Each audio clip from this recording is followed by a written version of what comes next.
من یک ویدیو قبلی پست کرده بودم که درباره والدین بود و یکی از بیننده‌های من در این مورد برام یک کامنت مانده بود که سوال مطرح شده و نظریه خود ارائه کرده بود.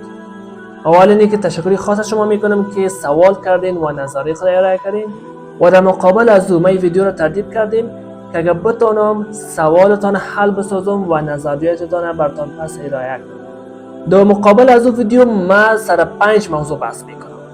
شروع میکنم. اولی قصه را از قصه پیغمبر اسلام صلی الله علیه و سلم. پیغمبر اسلام صلی الله علیه و سلم در مقابل پدر مادر یک حدیث شریف گفتن. یک شخص آمد پیش پیغمبر اسلام صلی الله علیه و سلم گفت که یا رسول الله صلی الله علیه و سلم در اطاعت اول از مادر کدام یا پدرم؟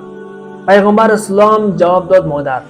باز این سوال شد، باز این جواب. 3 بار همین سوال کرد و 3 بار همین جواب گرفت که اطاعت مادر اول پیش است. با بار چهارم گفت اطاعت پدر پیش است. پس به این معنا که در هر موضوع احترام اطاعت مادر والا و بالاست. دوم، قصه یک دوست خدا را براتون میکنم. یکی از دوستای خدا بود، به حکمت پیش رفت. در وقت او هیچ کس نماز نمیخواند. هرچی دوست خدا به مردم گفت که نماز بخوان فرض است، هیچ کس توجه نمیکرد. بالاخره دوست خدا گفت که هر کس نماز بدون وضو بخونه نمازش میشه. بعد از او کلگی نماز خواندن را شروع کرد تا یک مدت را. و بعد از یک مدتی دوست خدا کل مردم را گرد خود جمع کرد، گفت هر کس نماز بدون وضو بخونه نمازش نمیشه. اول وضو کنید باز نماز بخونید. حال مردم یک مدت نماز خواند کرد، نماز عبادت به خدا انس گرفت. بعد از اون مردم گفت حال خود ترک کردن نمیدونیم.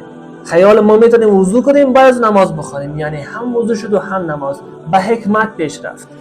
در مورد این حکمت یک قصه دیگر را براتون میکنم که 2 نازدانه پیغمبر اسلام صلی الله علیه و سلم، یکی امام حسن صاحب یکی امام حسن صاحب، یک سفید وضو میگرفت و وضوش اشتباه بود. امام حسن صاحب را دید و که امام حسن صاحب آمد گفت بیا ما تو وضو میگیریم که این وضوی ما به اون شخص یک درس شود که از او یاد بگیره، یک تجربه شود برشان.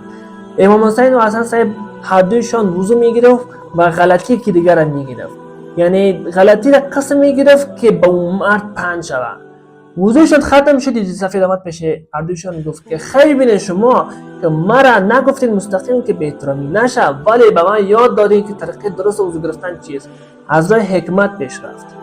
سوم، در حدیث شریف در قرآن کریم آمده، یعنی خدا هم گفته و حبیبش هم گفته، در هر چیز بالاتر احترام پدر مادر بالاتر است. به هر اندازه که باشه، به هر دینی که باشه، به هر مذهبی که باشه، پدر مادر جای خود داره در قسمت عزت احترام. حتی اگر کافر باشه یا اولاد مسلمان باشه، به اولاد نیست که پدر مادر خود حتی کلمه تلقین کنه پیش از احترام. فقط چی میتونه که اگر اولاد مسلمان و پدر مادر مسلمان نبود، میتونه اولاد صفت مسلمانان رو کنه و از مسلمانان جلوه بده. اینمی جلوه از مسلمانان باعث میشه که پدر مادر اسلام میتونه قبول کنه. یک قصه دیگه براتون میکنم که یک بچه بود، مادر خودی بچه مسلمان بود ولی مادرش مسلمان نبود. هر شام که میشد پیش از خواب مادر خودم میزد که تو مسلمان شو، تو کلمه بخوان، تو اسلام. هیچ مادر قبول نمیکرد. بالاخره این شخص آمد در پیش پیغمبر اسلام صلی الله علیه و سلم گفت که من هر چی مادرم میگم که اسلام شو قبول نمیکنه، چی کنم کتش؟ پیغمبر اسلام گفت که شیوه تو غلط است، تو حق نداری مادر پدرت و مادر که فعلا است تو را به مسلمانی تاکید کنی. گفت برو سر دمشم معذرت بخواه، دستش ماچ کو، پایش ماچ کو. این بچه میره پس پیش مادر خود. تصادفاً که مادرش خواب نکرده، میره پیش مادرش میگه که چرا خواب نکردی تاله؟ گفت من گفتم که میشه که من خواب کنم، تو بیایی من خواب باشم و تو مگه مرا نزنی بدون من ضرر نخواب کنی، شاید راحت خواب نکنی. به خاطر از خاطر تو بیدار بودم که تو بیایی مرا بزنی و باز خواب کنی. این بچه 2 چیز برش پند میشه، این صله رحمی مادر و این نصیحت حبیب خدا. جای بجای از مادرش معذرت میخواد، دست ماچ میکنه، میگه من بارزی دیگه تو را نمیزنم. میگه چطور تو مرا بارزی نمیزنی؟ نه. خود چرا؟ میگه من پیش حبیب خدا رفتم، مرا این نصیحت کرد. در دین شما یک چیز موجود داره که خالص صله رحمی و دل رحمی باشه؟ بله کل چیز همی است. خب من اشتباه پیش میرفتم. جای بجای مادرش اسلام قبول میکنه. بعضی بینین که از حکمت پیش رفتن کافر مسلمان میکنه خلقش تو جور نکنه. و موضوع 5، تجربه پدر مادر همیشه بالاست. چرا که پدر مادر یک مدت عمر گذشته تیر کرده و بالاخره اولادش آمده. پس پدر مادر لازم تجربه بسیار پیش است. اگر پدر مادر من بر من یک چیز میگه، مطمئن هستم به خوبی من میگه و تجربه کافی دوباره داره. فکر من بسیار جای کار نمیکنه که فکر پدر من کار میکنه. پس اطاعت کردن از هر گپ از او به فایده خودم است، چون من فایده خود قبول نکنم. الا که اگر یک مادر که شاید در بعضی جای در کنج خانه کلان شده باشه و تجربه از او که 40 سالم باشه، مشکل است به او که از بیرون از این خانه صحبت کنه، از کلچر بیرون خانه گپ بزنه. این باش مشکل است. متوجه باشه که کلچر افغانستان تو کلچر کشور فرق میکنه، قوانین خانه هر کس فرق میکنه. پس وقتی که مادر که همیشه در کنج خانه کلان شده و بزرگ شده، به بسیار مشکل است که از علم فعلا گپ بزنن. با ما چیست؟ عزت احترامش باید بکنیم، قبول کنیم، ولی میتونیم که از او علمی که فعلا که وام درست است قبول کنیم، ولی ما اتو یک رویه به مقابل پدر مادر هیچ وقت نکنیم که ما خواندیم تو نخواندیم، تو بی‌سواد هستی. این گپ غلط است، مطلق غلط است. به هر اندازه که باشه احترام پدر مادر بالای ما فرض است، بیخی لازم و ضروری است. اگر در هر جای کلان شدن، اگر علم دارن ندارن، هر چی که باشه، بی‌سواد باشه، فقیر غریب، هر چی باشه احترامشون فرض است. فقط گپی است. اگر سرمایه گذاری میکنه، ما رو روان میکنه برای خواندن، 4 چیز سرما میگه بکو، میکنیم تطبیق میکنیم، خوش میشن، دلشان خوش میشه. تا زمان این دل پدر مادر خوششه، خدا خوش نمیشه. و ما مطمئن هستم از همین خودم شروع تا هر زمان دیگه میتونه قهر و ناز و غال مقال پدر مادر خود بخره با یک مدت. این عمر بسیار کوتاه است. والعصر ان الانسان لفی خسر.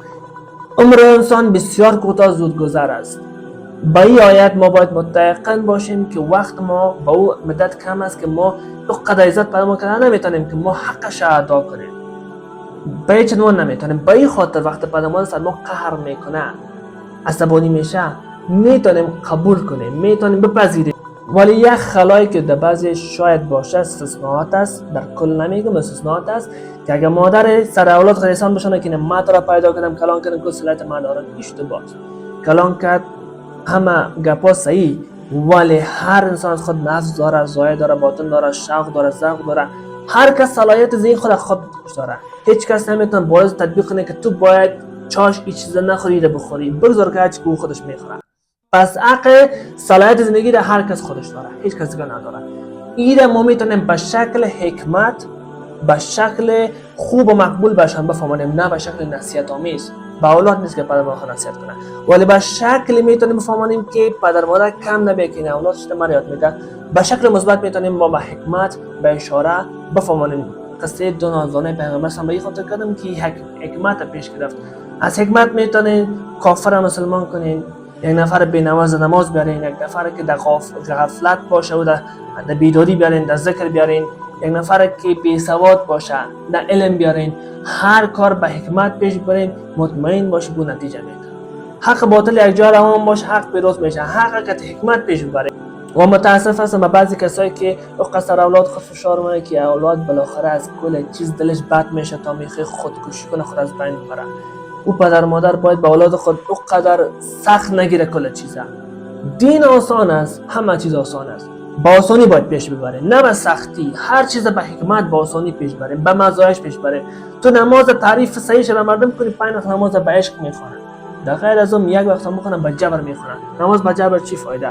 با کسی که ملاقات میکنی، با عشق ملاقات کنی، یک مزه داره، ولی با جبر پیش بری شاید بگی زود خلاص شد، یک دهن صدا شد.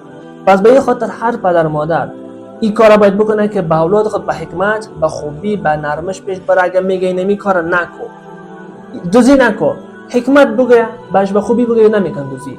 ولی اگه بگه به زشتی بگه، عقده‌ای میگیره، عقده میشه، نفس داره، سرش فشار میه، بالاخره مجبور میشه که به ضد بکنه. هیچ وقت ما اولاد به اون استیج نرسانیم که اولاد از عقده، از کینه پیش بره. اشتباه. پدر مادر میتونه اولاد خود قسم مانیتور کنه، قسم کنترل کنه که اولاد هر کاره که نکوره به نکو تبدیل کنه، بکو به بکو، ولی به شوق، ولی به مذهب. و یک موضوع مهم که من درش بحث نمیکنم، فقط اشاره میکنم، و این است که همونطور که پدر مادر برای اولاد حقوق داره، همونطور اولاد برای پدر مادر حقوق داره. اولاد لازم است که حقوق پدر مادر را ادا کنه تا جایی که میتونه. با اولاد است که وقت پدر مادرش حیات داره، حقوقی که در وقت حیات داره باید تطبیق کنه و وقتی که وفات کرد اون حقوقی که بعد از مرگ است او را باید تطبیق کنه. و به همون به پدر مادر است که به اولاد خود به هر حقش باید برسه. حق تلفی نکنین. هر کس که حق تلفی میکنه خدا حق خود میبخشه، حق بنده را نمیبخشه. هر پدر مادر اینا باید متوجه باشه. من مطمئن هستم که ویدیو قدر به دسترس او کسای قرار نمیگیرن، ولی هر کس که بیننده ویدیو است میتونه که اگر هر کلمه نه شما گرفته میتونیم و شما که با طریقه خوبش که پدر مادر خود رفتار که امیدوار هستم که نتیجه بده. امیدوار هستم که من در این ویدیو سوالات و نظریات بیننده خود ارائه کرده باشم و حل کرده باشم. بازم هر سوال دارین من جستجو میکنم، تحقیق میکنم، همون چیزی که صحیح است براتون پیش میکنم. تشکر از توجهتان. تشکر که ویدیو تا آخر دیدید.